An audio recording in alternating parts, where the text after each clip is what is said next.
All right, folks, to get started off,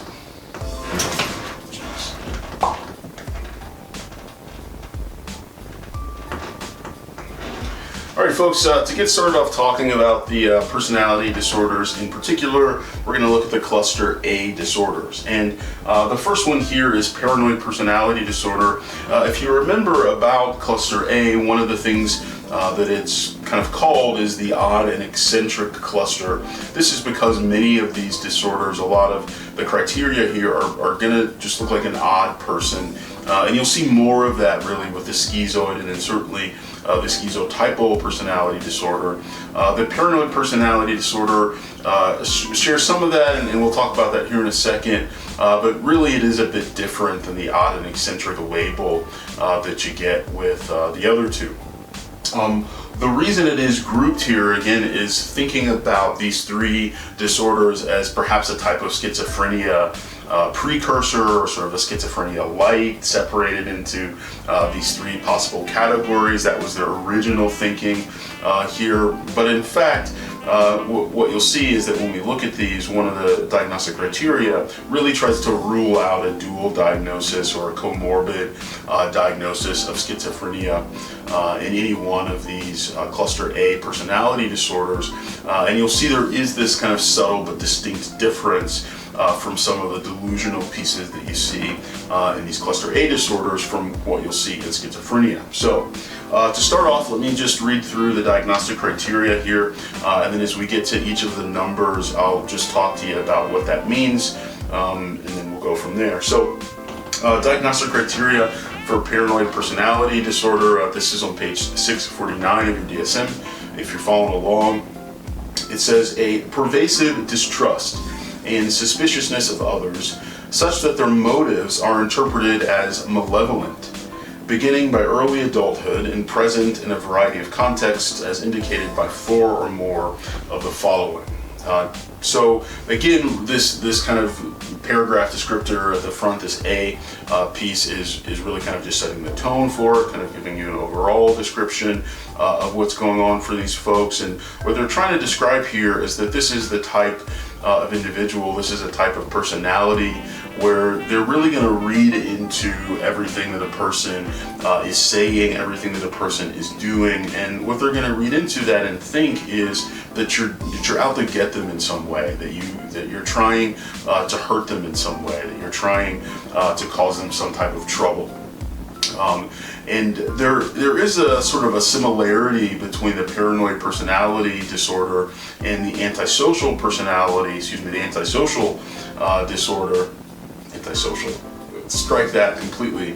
There's a similarity between the paranoid personality disorder and the social anxiety disorder, and some similarity between this and the avoidant personality disorder, where going out into the world and seeing people or interacting with people, there's often this sense of reading into what that person is thinking. But for the avoidant and the socially anxious individuals, what you get is a sort of a shying away, a timidness, an anxiety associated with what they think others might be thinking about them. With the paranoid personality, you get a really different tone. They're not gonna shy away. They may avoid you, but they're not gonna shy away in a timid, anxious type of behavior. Really more of what the paranoid personality is going to do is try to strike back or strike first.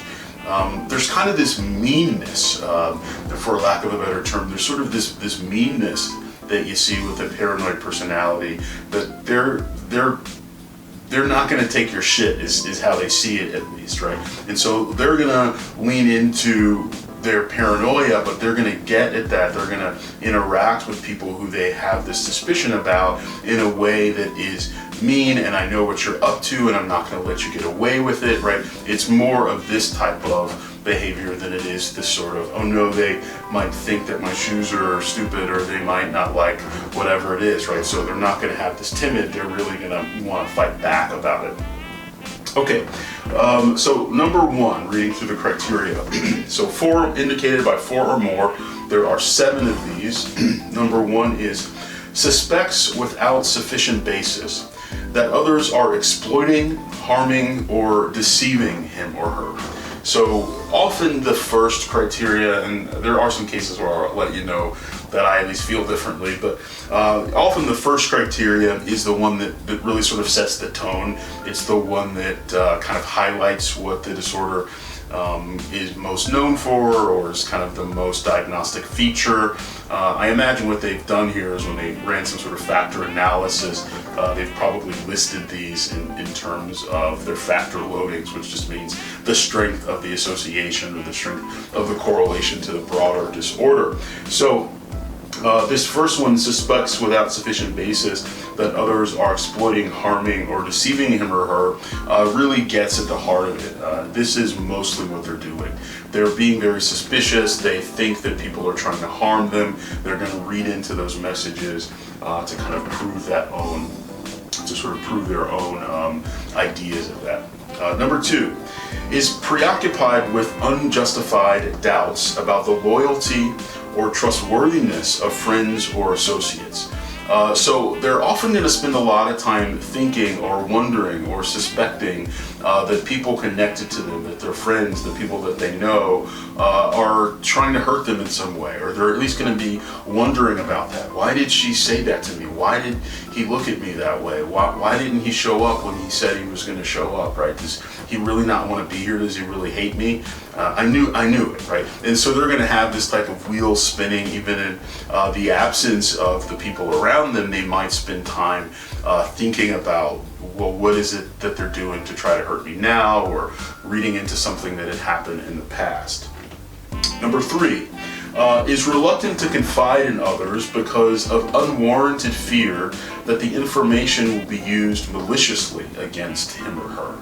So if you remember about the personality disorders broadly, one of the things about them is that they are sort of an indicator for the therapist that this relationship may get in the way of the therapeutic alliance, that it may get in the way of the process of therapy overall. And in this case in particular, it's easy to see how a person with a paranoid personality is going to have a hard time building a therapeutic alliance, right? If a lot of what's going on in the therapy room is building trust, in repairing relationship dynamics, and all of this stuff that really needs the client or the patient to trust the therapist, to trust that they're trying to do good for them, to trust that they have their best interest in mind. And because for the paranoid personality in particular, that's the thing. That's the thing that's really, really hard for them to do. That's going to get in the way of the therapy. So certainly if this person is coming in and trying to work on something else, they're depressed or they're anxious in some way, or any other number of things, and they come in and they're trying to get some help for that depression, say, well, that paranoid personality is going to get in the way of them being able to build rapport with the therapist, and so is going to get in the way of them being able to get through that depression treatment. This is also, I imagine, going to be a problem for any type of service industry. So not just therapy, but also this personality in particular, but also a medical doctor, also trying to get your car fixed, right? A lot of us maybe have some paranoia about that interaction. Is this person trying to scam me? Are they trying to get more out of me than is needed? So there's just a little flavor of that maybe you can get a taste of if you've ever had that interaction at a car shop or any other place where you're like, is this person trying to get something over on me? Maybe just buying a car, for instance. And so that's the way that they feel about all interactions, and in the way that impedes potentially your business interactions, your relationships, when you have that little feeling of being suspicious of someone else when it's not really justified. That's how they live their life. They live their life through that lens, and so you can imagine how it's difficult. Okay, number 4. Reads hidden, demeaning, or threatening meanings into benign remarks or comments. So these folks are really going to be listening to what people say to them. They're really going to be reading into whatever that they can find that seems like maybe that person doesn't have their best interest at heart. So this is as simple as, You look really nice in that dress. Oh, really? Did you have to say that? Or are you just saying that because X, Y, and Z? Oh, well, what did I look like in the last dress I was wearing? What are you saying? Right? And so it's this type of behavior. Right? Every time someone says something to them, they want to read in and latch on to that. And what did that mean? And I bet you just meant this. And so they're really going to read those hidden demeaning. I know you were trying to say something mean to me. You were just trying to be cute there, right? Number 5. Persistently bears grudges, that is unforgiving of insults, injuries, or slight. So they live their life through this lens of looking for times that people are going to insult or slight them. And so when it really happens, they're really going to latch on to that. And they're certainly going to use that to justify any suspiciousness that they have within that relationship. Excuse me, but they may also use that to justify suspiciousness that they have in forthcoming or concurrent relationships, right? I got hurt, this person did this to me in the past, or is doing this to me now. I bet you're up to the same thing.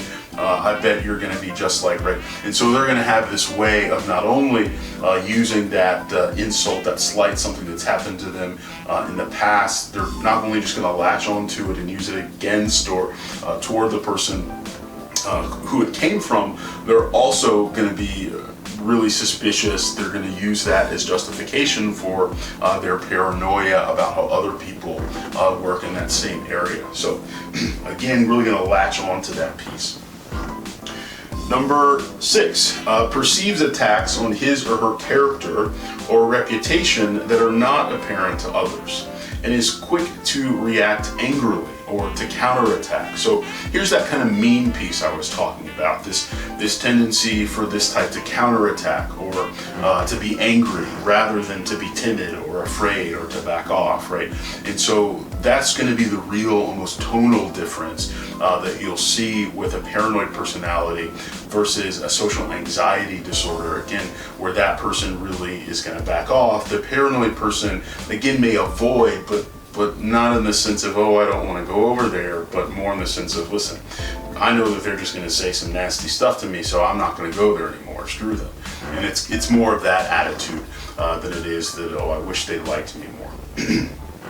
And number 7, has recurrent suspicions without justification regarding the fidelity of a spouse or sexual partner. So this is going to be a big one for these folks, if they are in relationships, is going to be that they're going to have a hard time trusting anybody that they have a close friendship, certainly romantic relationship for. They could have put this criteria with the friendship criteria, but I imagine it happens so often. It's such a distinct piece of the diagnosis that when these folks are in relationships that they really, really distrust their partner and distrust their spouses, because there's so much content there, right? Because you're so close to this person, have so much interaction with this person, there's so much to read into that this is going to be a big one for these folks.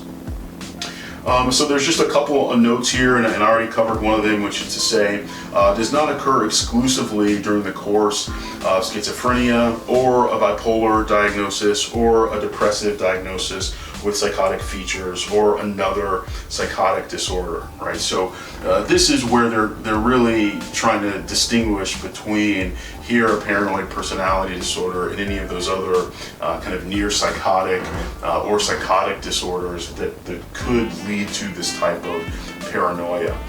One of the differences I can say it would be is that with a real schizophrenia, the paranoias, the delusions associated with schizophrenia are going to be more out there. They're what we call delusions of reference, and we'll talk about that a little more when we get to schizotypal. But delusions of reference really are just out there. The space aliens are coming to get me, the government's tapping my phone, all of this type of stuff that doesn't really have any basis in reality. Whereas the paranoid person isn't looking out to the government or outer space to find these delusions. They're going to look really close to home. It's going to be more intimate in that way, and they're not going to be based in nothing. They're not going to be based in pure delusion. They are going to be based in things that you said. No, you said I looked nice in this dress. what did that mean about the last dress, right? It's not completely detached from reality. It's based in what's happening. It's just that then they take it and run with it. Okay, and that's the difference between a true delusion, where you get the person just completely making stuff up, and here, this paranoid personality style idea really is what we would call it, where they're just taking something that's happening and now they have this idea about what that means. All right, so we will stop there for now, and then when we come back, we will look at the schizoid and then the schizotypal personality. All right, so the schizoid. All right, so the schizoid personality disorder is one where folks really just seem. This personality is about people who really just seem to not want to have any human interaction. This is just a really interesting one. I know we hear a lot about the cluster B disorders, but two of the disorders and the personality disorders I just find the most fascinating because they're so different, and it's not one that you get a lot of experience or you hear much about, are these last two here, the schizoid and the schizotypal. So with these folks, there's almost it would seem like a social anxiety, because the people stay away from folks, but they themselves report that there isn't really any anxiety about being with people. It's just that they would prefer not to be. They would prefer to be by themselves. It's just more of a drain to have to interact with folks. And again, when thinking about many of the personality disorders, you can think to times when maybe you've felt that way, right? When you felt like, I'm not afraid of these people, I'm not anxious, but please just go away, or please just let me be by myself, right? Folks with kids, I imagine that's an experience that you maybe have more so than the rest of us, but it's just that sense of not wanting to be around anybody. And again, folks with this particular disorder live through that lens. They never really want to be in contact or related to other folks. So let's look here at the diagnostic criteria. This, I did not look up the page, but it's probably 654, I guess. And it says a pervasive pattern of detachment from social relationships, and a restricted range of expression of emotion in interpersonal settings, beginning by early adulthood and present in a variety of contexts, is indicated by 4 or more of the following. There are 7. So, number 1 is neither desires nor enjoys close relationships, including being part of a family. So, again, that first diagnostic criteria is often the hallmark, is often the kind of keystone criteria that we're looking for. So neither desires nor enjoys close relationships, including being part of a family. So that's the thing that sets it up. These people do not really want to be in relationships. If they could choose, they'd really not even rather have a family around them. Number 2, almost always chooses solitary activities. Number 3, has little, if any, interest in having sexual experiences with another person. Number 4, takes pleasure in few, if any, activities. Number 5, lacks close friends or confidants other than first-degree relatives. Number 6, appears indifferent to the praise or criticism of others. Excuse me. And number 7, shows emotional coldness, detachment, and flattened affectivity. So again, you really just kind of get this very muted person who really, if you ask them, would rather just be left alone. There's not a lot more to say about this. I mean, it is kind of fascinating to dig into, but just in terms of a description of it, it is exactly what it sounds like. I'm going to link to some videos of a YouTuber who mostly just post about his schizoid personality. He doesn't post that often, but he does have a lot of videos he's been posting for years now. And so in many of them, he'll just answer questions that folks have about a schizoid personality, or he'll tell stories about his life and how that's affected him or his relationships. So it's a really good look into the mind, or into the life of somebody with this particular disorder.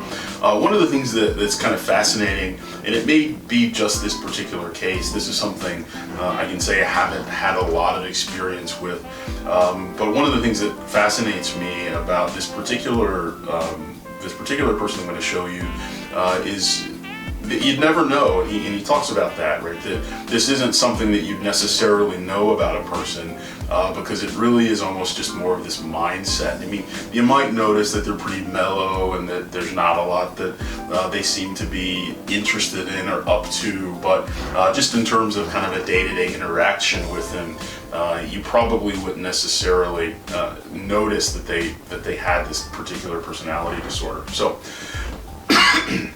All right, so that's it for schizoid personality disorder. Let's take a look at schizotypal personality disorder. All right, so last up for the cluster A disorders, we've got schizotypal personality disorder.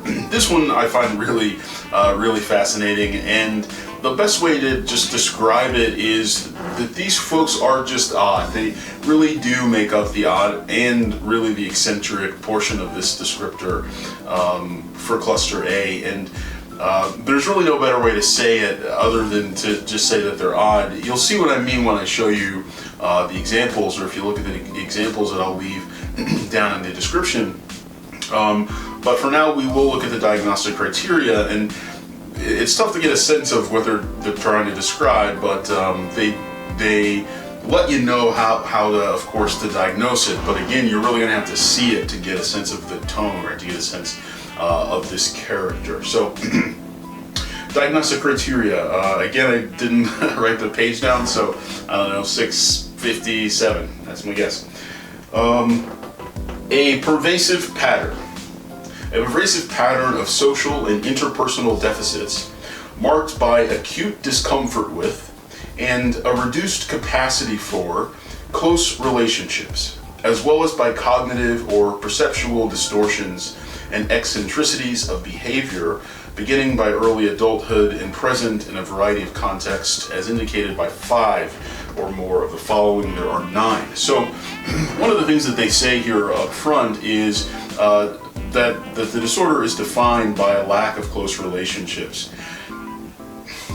I take a little issue that they put that up front and not the odd beliefs and thinking, and then talk about the lack of close relationships, because this is something I have had a little bit of experience working with, because really my sense is that unlike the schizoid personality where they don't want the relationships, the schizotypal personality, there's this oddness about them that makes it difficult for them to form relationships. And I think because they kind of live their life that way, they sort of get used to it. Again, it's not that they don't want the relationship, it's really just more, well, I'm so different than most people, and nobody gets me, and everybody thinks I'm weird, so I'll just hang out by myself. And because their thinking is a little different, they're a little more content to hang with themselves too. So I just want to clarify that I don't want you to think that these two disorders are very, very similar in that way.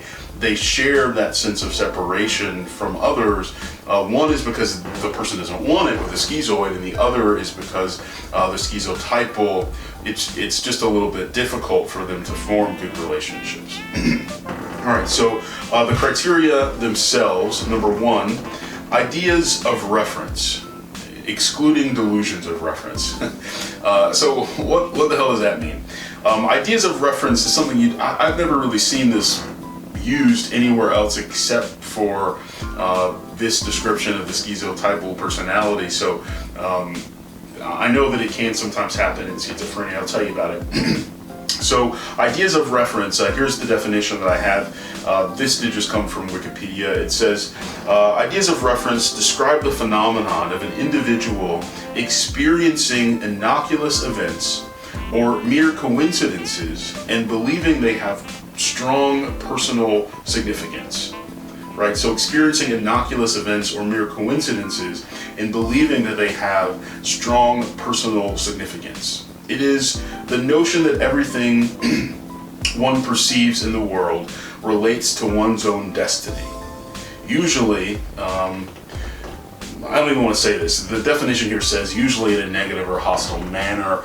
That's a little bit more true for the paranoid personality, and I mentioned that, the ideas piece is also going on for the paranoid personality, where they're having these sort of mild delusions, these ideas of reference, where they're reading in that kind of negative way. But the schizotypal doesn't necessarily read in negatively. There's going to be a little bit of stuff that they're probably paranoid about once in a while, nowhere to the level of the paranoid personality disorder, but you will see perhaps some, paranoidness about some particular things. But really their ideas of reference are just going to be all over the place. They really are going to be closer to what they're saying about one's own destiny and what, reading into things as having a personal, special meaning for them. So I'll show you some examples. You'll see some examples linked in the description of schizotypal folks who've wanted to share this part of their life too, and so you'll just see that their interactions, the way that they think about things, is just really different than the way that other folks think about things, and they take experiences that they're having. Again, these aren't complete delusions where they're just saying, oh, this is out of nowhere. You'll notice that they'll take things that are happening in their life and they'll say, well, this means this, I see it this way, or was speaking to me in such and such a form. So that's one of the big differences between both a schizoid and a true schizophrenic delusion. This is more, again, the idea of reference. I've seen that it happens, things are really happening in front of me, and I'm reading into it this idea that I have. Number two, odd beliefs or magical thinking that influence behavior and is inconsistent with subcultural norms, such as superstitiousness or belief in clairvoyance, telepathy, or sixth sense. In children and adolescents, this might be bizarre fantasies or preoccupations. So what they're trying to do here is to say that one of the next biggest hallmarks for folks with this particular disorder is that they are going to have sort of a magical way of thinking. They are going to have really odd, both superstitious, but also sort of mystical beliefs that they might have when they read into things, or just values or ideas that they may hold. And they're trying to say that you've got to kind of cut around any subcultural norms. So any type of religious or spiritual practice that they have that would allow for, talking to dead relatives, or, praying to angels or something like that, right? That those type of things you have to say, well, that's just kind of culturally normative. But the fact that you believe this blade of grass represents the universe, and if you cut it, global warming is really going to take off, right? That would be the sort of thing that's like, well, that's not really aligned with any religion or spiritual practice or any subcultural norm, so that feels a little more ideas of reference than it does kind of connected to something that's culturally relevant. Number four, unusual perceptual experiences, including bodily illusions. So again, this is thinking about almost a sort of a mild schizophrenia. This you might consider a mild hallucination. This isn't going to be full out seeing such and such a thing, and in fact these folks are usually able to identify the thing that they're seeing isn't real, that it's a part of their mind, that they're projecting it. They're not going to say that right away. They might just say, hey, I see this thing, or sometimes I have this friend that comes and talks to me, and we have really deep conversations about astrophysics, and you say, is he a real person? And you're like, no, I made him up, he's in my mind. And so they'll have this sense of like, I know this person didn't really visit me, or no, I know I can't really see your aura or something like that, but I know what it looks like, right? So that they can kind of hold this hallucination and this reality in the same hand. And it's not like the type of schizophrenia. It was one of the videos I couldn't show you. It was off YouTube, but where the guy is having a hallucination that he deeply believes in, but knows it's not true.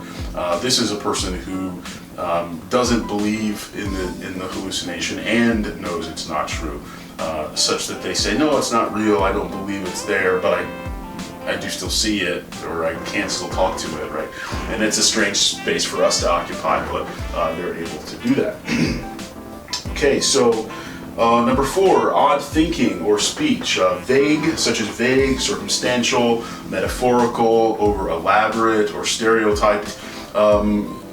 This is kind of just making voices, is what this will look like. This will look like them maybe speaking in a very formal way, right? You'll see these folks sometimes just kind of put on either a dramatic or a creepy, like a voice that they're trying to do. And it's not that they're trying to do it, you'll just see that sometimes they will maybe slip into or be speaking in this style kind of inexplicably. There's another personality disorder that we'll see that will also do this. They will do it for theatrical reasons, whereas this personality tends to just be doing it because, I don't know that this is a question I've ever asked maybe a client that I've had who's spoken in this way. Why are you doing that? But it isn't something that they're doing necessarily that I know of, at least for attention.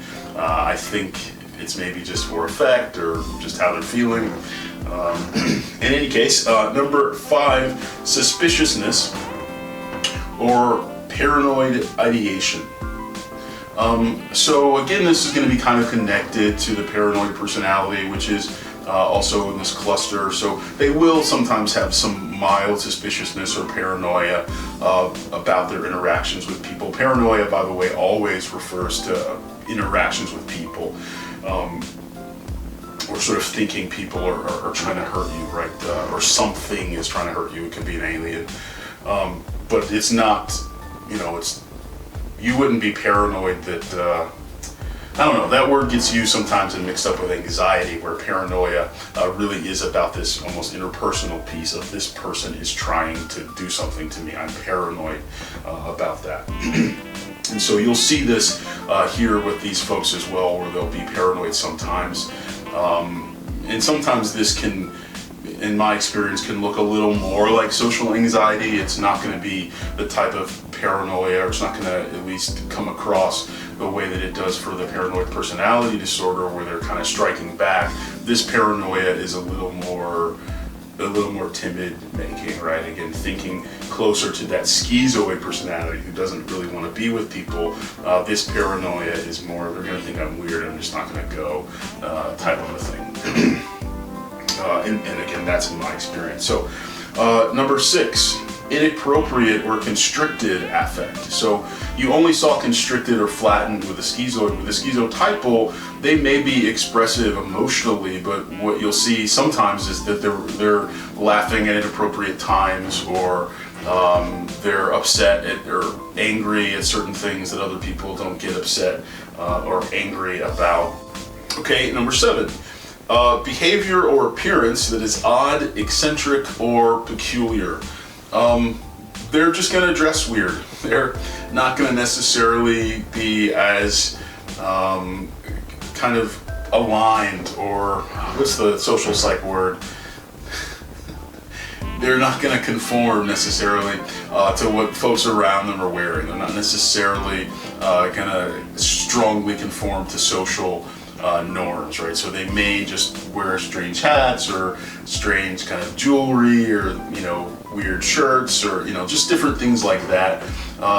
They may also just maybe not do as much in terms of hygiene, in terms of much as grooming. I don't want to say hygiene, but perhaps grooming, such that maybe their hair isn't always brushed, maybe they don't shave, or these type of things, right? So you might also see that this kind of odd, peculiar behavior or appearance isn't just in dress, but also kind of in how they take care of themselves. And so you might see that this also makes them look weird in addition to behaving strangely. Number 8, lacks close friends or confidants other than first-degree relatives. So that was criteria 1 for the schizoid personality, and here it's criteria 8.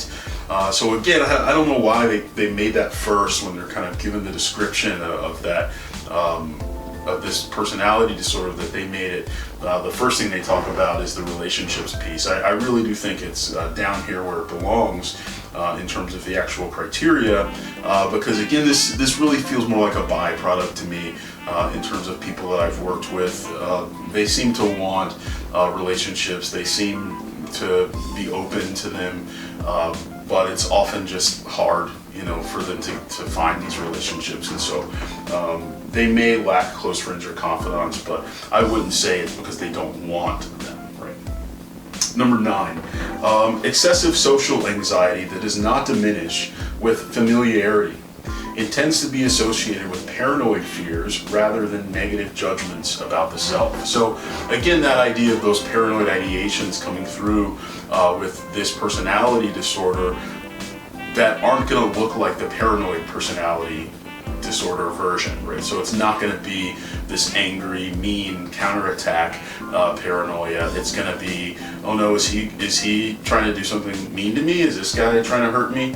And you can imagine, and I don't know this to be the case, so I'm just spinning my wheels here, but you can imagine, right, that if this was a kid who grew up in a certain environment, just going to school, any real American environment would probably do, and if they have these sort of oddities of behavior, that they probably got teased a lot.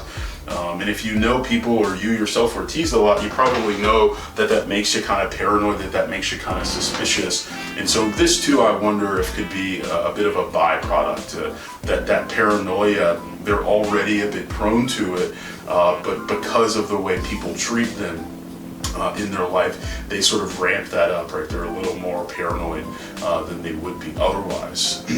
Quick note, just as I'm thinking about it, about the paranoid personality, one of the ways people get paranoid broadly, and I don't have any information on this in terms of, you know, what's the precursor to any type of paranoid personality disorder, but similar to what I'm saying about the schizotypal is that type of ridicule, that type of teasing, not even just bullying, but perhaps really people out to get you, perhaps living in an environment where you're very discriminated against, where people are constantly saying really negative things about you, really are out to hurt you, there is a real threat out there type of a thing. So luckily, not too many of those places or cultures in the United States, but certainly there are some small communities or households where you can imagine that a person is getting bullied or threatened or, you know, just hurt constantly if they're not careful in their life. And so this is the type of thing that I believe begins to form a paranoid mind. I don't know if that's enough to make the personality disorder show up, but we do know that folks who have these types of interactions tend to be more paranoid. So for instance, we do know about, for instance, black men, at least historically, have tended to be more paranoid, and in fact, I believe there was a study that looked at the diagnostic rates of schizophrenia. This was done a while ago. I feel like this was in the 80s, looking at the diagnostic rates of paranoid schizophrenia among black men. And in fact, you know, if you go back and look at some of the things that they were reporting, these were things like, you know, the man is out to get me. If I'm not careful, you know, I might get arrested and thrown in jail for no reason, right? These type of things, and if you just say them in a context that, you know, doesn't have that type of problem, doesn't have that type of interaction with another piece of the culture, is going to just sound paranoid. What do you mean people are out to get you? What do you mean people are coming to lock you up, right? And so one of the things that we see is that often this both leads to paranoia and can also be overdiagnosed or misdiagnosed in terms of some type of paranoid personality disorder or some type of paranoid delusion, that is to say some type of psychotic disorder. So just an interesting take on paranoia that is both inherent in some cases, sometimes with a schizotypal, and then certainly all cases with a paranoid personality disorder. All right, so these are the cluster A disorders. I will link down in the description some videos that give you some examples that I can find. Some of these are really hard to find. Paranoid's hard to find. You can imagine why put their faces on the internet type of thing. But so some are hard to find, and you'll see that some of them are actually just mock therapy cases or mock maybe people just giving some type of vignette or description of the case, and then others of them here, the schizoid and some of the schizotypal, will actually be folks that are willing to share kind of what it's like for them to live with these particular personalities. Okay, so next time we meet on camera, I will be talking about cluster B. That one I'll probably break up a little bit more than I've done this one because there's a lot more in things to talk about, get in depth. We know a little bit more about where those disorders come from, and there's just a lot more research, especially on antisocial and borderline. So we'll look at those next time. In the meantime, have a look at these. Your paper will be coming up where you'll be trying to see or trying to find a personality, either fictional or some type of public figure that you think exhibits traits of these personalities. We have to be careful about not diagnosing people that are our clients, but we can't talk about them having traits. And so one of the videos for the schizoid personality is an old movie. I don't remember the name of it, but it's got Anthony Hopkins in it, you'll see. And that's a really close example to the type of work that I'd like for you to do. In my undergrad version of this class, I let them also make videos, and that's a really, really close example of what you'll see for the schizoid personality with Anthony Hopkins. I think I'm going to go ahead and extend that to you guys as well, since we're doing this a little bit differently this year. So if you're tired of writing and maybe you want to stand in front of a camera like I'm having to do, or put something together with different clips and that type of thing, I'm going to go ahead and open that up to y'all. Okay, next time, Cluster B. I'll see you then.